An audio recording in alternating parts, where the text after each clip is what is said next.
ଜୟ ଜଗନ୍ନାଥ। ମହାଭାରତ ଯୁଦ୍ଧର ସମାପ୍ତି ପରେ ଯେତେବେଳେ ଯୁଧିଷ୍ଠିରଙ୍କର ରାଜତିଲକ କରାଯାଉଥିଲା, କୌରବଙ୍କର ମାତା ଗାନ୍ଧାରୀ ମହାଭାରତ ଯୁଦ୍ଧ ପାଇଁ ଶ୍ରୀକୃଷ୍ଣଙ୍କୁ ଦାୟୀ କରିଥିଲେ ଏବଂ ଅଭିଶାପ ଦେଇଥିଲେ ଯେ କୌରବ ରାଜବଂଶ ଯେପରି ଧ୍ୱଂସ ହୋଇଛି, ସେହିଭଳି ୟଦୁ ରାଜବଂଶ ମଧ୍ୟ ଧ୍ୱଂସ ହେବ। ଅଭିଶାପ ହେତୁ ଶ୍ରୀକୃଷ୍ଣ ଦ୍ୱାରିକାକୁ ଫେରି ରଘୁବଂଶୀଙ୍କ ସହ ପ୍ରଭାସ ଅଞ୍ଚଳକୁ ଆସିଥିଲେ। କିଛି ଦିନ ପରେ ମହାଭାରତ ଯୁଦ୍ଧ ବିଷୟରେ ଆଲୋଚନା କରୁଥିବା ବେଳେ ସତ୍ୟକୀ ଏବଂ କୀର୍ତ୍ତବର୍ମାଙ୍କ ମଧ୍ୟରେ ବିବାଦ ଦେଖାଦେଇଥିଲା।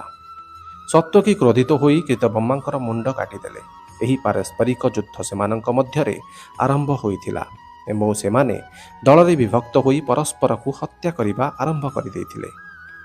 ଏହି ଯୁଦ୍ଧରେ କୃଷ୍ଣଙ୍କର ପୁତ୍ର ପ୍ରଦ୍ୟୁମ୍ନ ଏବଂ ବନ୍ଧୁ ସାତ୍ୟକୀଙ୍କ ସମେତ ପ୍ରାୟ ସମସ୍ତ ଯଦୁବଂଶୀ ନିହତ ହୋଇଯାଇଥିଲେ।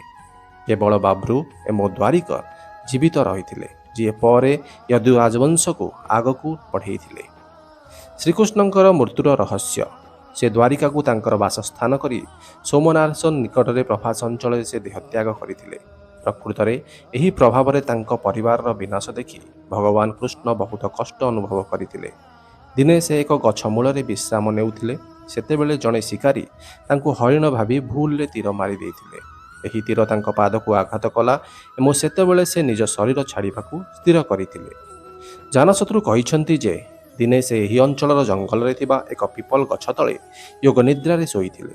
ସେତେବେଳେ ଜରା ନାମକ ଜଣେ ଶିକାରୀ ତାଙ୍କୁ ହରିଣ ଭାବି ଭୁଲରେ ଏକ ବିଷାକ୍ତ ତୀର ମାରିଥିଲେ, ଯାହା ତାଙ୍କ ପାଦର ଗୋଡ଼ରେ ବାଜିଥିଲା।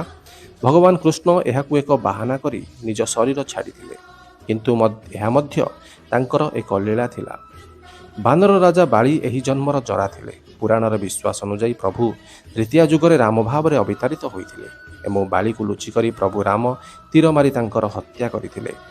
କୃଷ୍ଣ ଅବତାର ସମୟରେ ଭଗବାନ ସେହି ବାଳିକୁ ଜରା ନାମକ ଏକ ଶିକାରୀ ଭାବରେ ପରିଣତ କଲେ ଏବଂ ବାଳିକୁ ଦେଇଥିବା ପରି ନିଜ ପାଇଁ ସେହି ମୃତ୍ୟୁକୁ ବାଛିଲେ। ଜୟ ଜଗନ୍ନାଥ ଦର୍ଶକ ବନ୍ଧୁ, ରହୁଛି। ଧନ୍ୟବାଦ।